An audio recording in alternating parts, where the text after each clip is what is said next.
This is a clip from Basketball at the Bar Live. That, the Jazz, all sorts of rumors swirling about them, right? Quinn Snyder is not certain whether he's going to return to the team. I saw a mock trade today of Tyler Hero and some picks for Donovan Mitchell. Mm-hmm.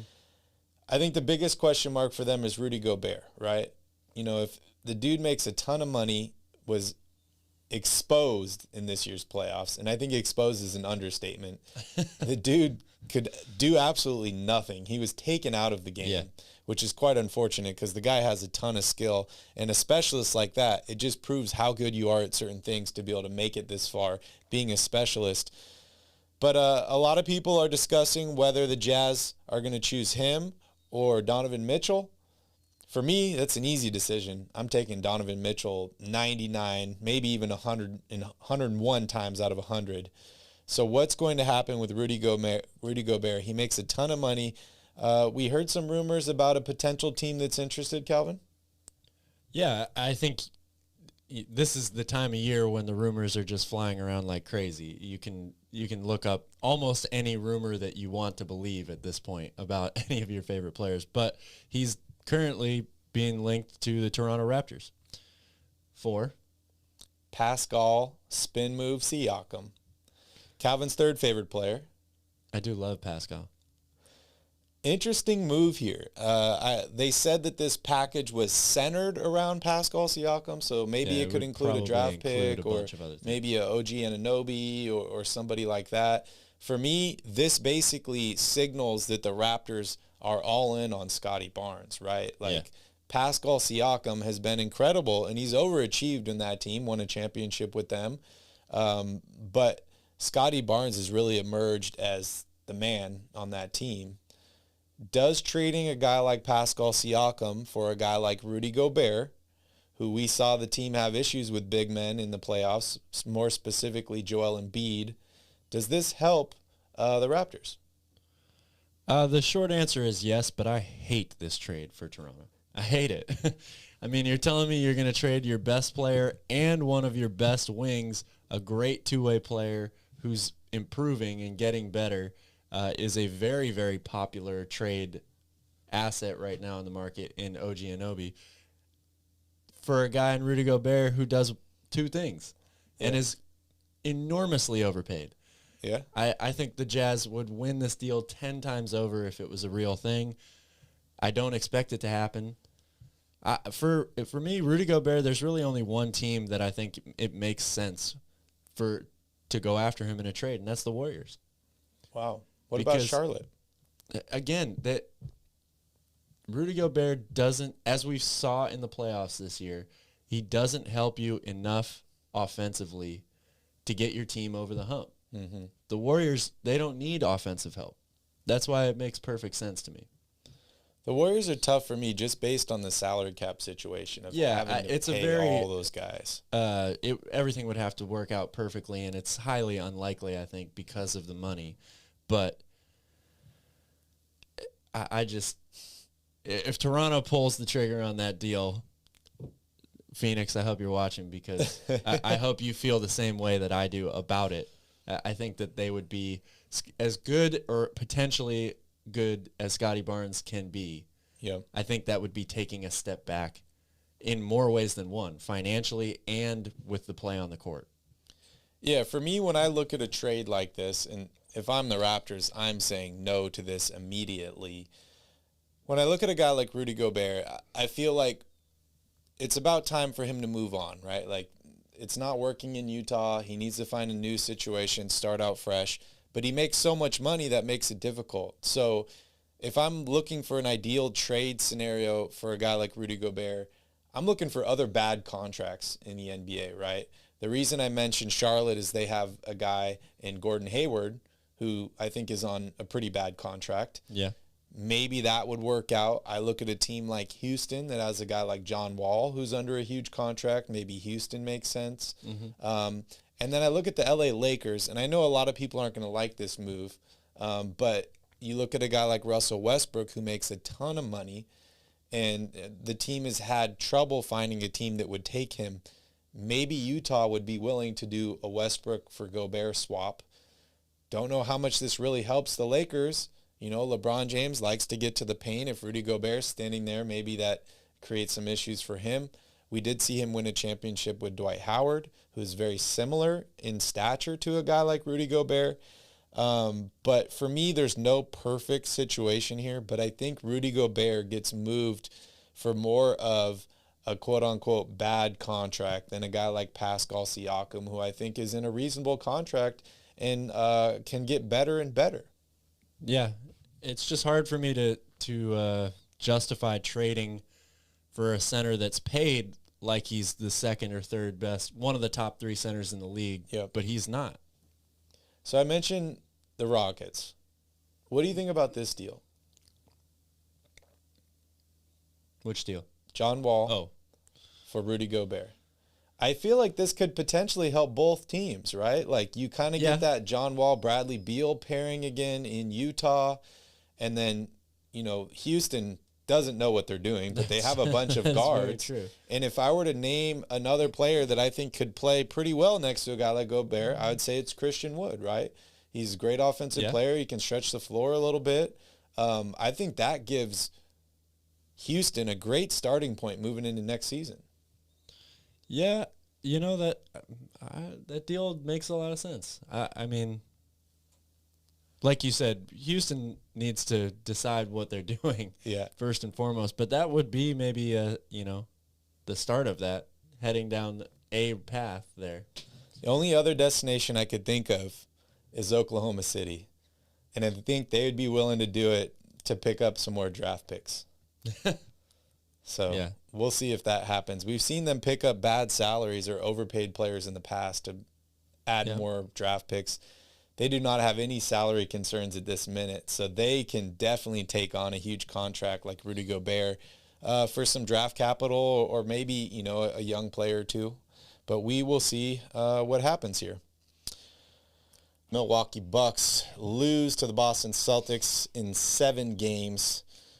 Their second best player, Chris Middleton, has been injured pretty much the entire postseason. He's making $37.9 million next season, and he's got a player option for $40 million this season after that.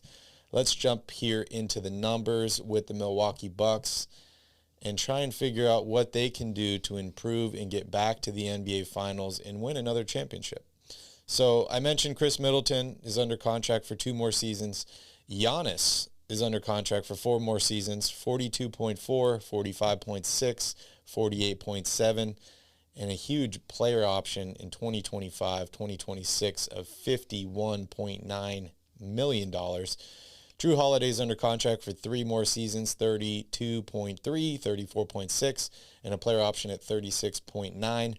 Brook Lopez is entering in the final year of his deal. It is an expiring $13.9 million contract. Serge Ibaka is officially off the books, as well as Wesley Matthews. We have Pat Connaughton returning if he chooses to, player option for $5.7 million. Bobby Portis, $4.5 million player option. Grayson Allen is under contract for 2 more seasons, one at 9.6 and one at 10.3. George Hill is under contract for 1 more year at $4 million. Calvin, this is a ton of money between their top 4 players in Giannis, Middleton, Holiday, and Lopez. I'm not a mathematician here, but this is looking like towards $130 million for those 4 guys next season. That is over the salary cap. That doesn't allow you a lot of flexibility or a lot of room. What does this team need to do? What are the biggest question marks regarding this squad? And what can we expect from them this offseason and next season? Well, I think Phoenix here in the chat hit the nail on the head with this team. Most teams that we see as championship contenders are kind of in the same boat every offseason, right? Like you have your top 3 or 4 guys locked up. A lot of times you're committing a lot of money to them. So the question is, how do you fill out the rest of the roster? with these veteran guys that have been around, like a PJ Tucker, good three-point shooters, two-way players, guys that you can get on the mid-level exception or veteran minimum deals. That's how these teams are built. Their issues going into this offseason, number one, they got to get healthy, right, like everybody does. They need Middleton back. But like Phoenix said in the chat here, Bobby Portis and Pat Connaughton both have player options for next season. Mm-hmm. Bobby Portis was huge for them this year. He's getting paid. Career highs in points and rebounds. Career high in minutes played this season. He started 59 games for them when Brook Lopez was out with back surgery. He's probably going to get like 13 or 14 million a year in the offseason. Yeah. I don't think Milwaukee has the cap flexibility to pay him that. So I definitely see him opting out. Connaughton is a question mark for me. I think he's a valuable player and probably is valued by a lot of teams in this league, but I don't know if opting out for him earns him as much more money as Bobby Portis is going to get when he opts out. Yeah. And the question for Pat Connaughton is, does he want to go somewhere else, or does he want to? Is he looking for a bigger role, like maybe a DiVincenzo was or something like that, or does he want to come back and keep playing for this team and have another chance to win? So he's a question mark to me as to whether he opts out or not. But that's going to determine how they fill out the rest of this roster, whether or not they can get some of these guys back, and who do they look for to replace them. Yeah, for me, the biggest offseason need for this team is get healthy and add shooters. I think we saw that in the playoffs this year. Giannis needs shooters around him. A guy like that can get to the basket so easily, that's, as amazing of a player as he is, he needs help, right? And how you help out a great player like that is getting shooters. It just takes the pressure off of him. It opens up the lane for him to get to the basket. And it just makes it so that he doesn't have to work as hard for every single bucket that he gets. And then he has more energy towards the end of the game. So for me, number one goal, Chris Middleton needs to come back. He needs to be healthy. I like Drew Holiday. I like Brook Lopez. I think Bobby Portis, like you said, opts out and gets paid somewhere else. I'm mixed on Pat Connaughton. But this team just needs to figure out a way to add some more shooters. And, they kind of screwed themselves in getting rid of Dante DiVincenzo, in my opinion, because there's not a lot of young up-and-coming guys that this squad really has to help push them. Like everyone talks about, you need veterans, you need older players to win in the NBA. Look at the Lakers this season. They had a bunch of veterans, a bunch of older players, and they just didn't have that spark that youth gives them. We saw that with the Memphis Grizzlies this season, right? It's almost like they're too young to know that they're not this good or they're not good enough. It gives you like just an unlimited amount of confidence. That, I think, is what this team is missing. So I think they need to find a way to bring some more youth to this roster. They need to add shooters, and they just need to get healthy. Yeah, I would agree with that. A couple of good questions in the chat here. Do you want to maybe look up what Milwaukee's draft capital is like for the offseason? I think it's a late pick. Their pick this year, their first-round pick. Yeah, pick 24. Yep. Yeah, that's a good question about Brook Lopez. He is getting older, and he carries a bit of a price tag, but I think he's very valuable for that team.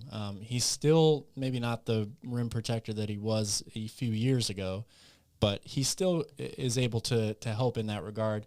Great outside shooter, spaces the floor really well. I think he plays with Giannis very, very well.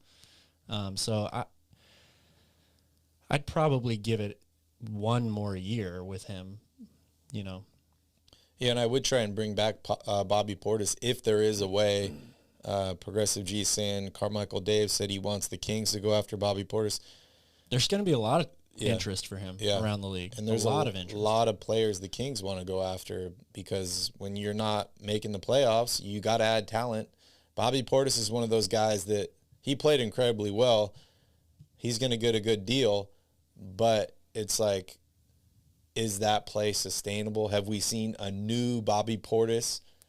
Thank you so much for watching. As always, please don't forget to like this video and hit that subscribe button. You can join us live every single weekday, Monday through Friday, 3 p.m. Pacific Standard Time, 6 p.m. Eastern Standard Time.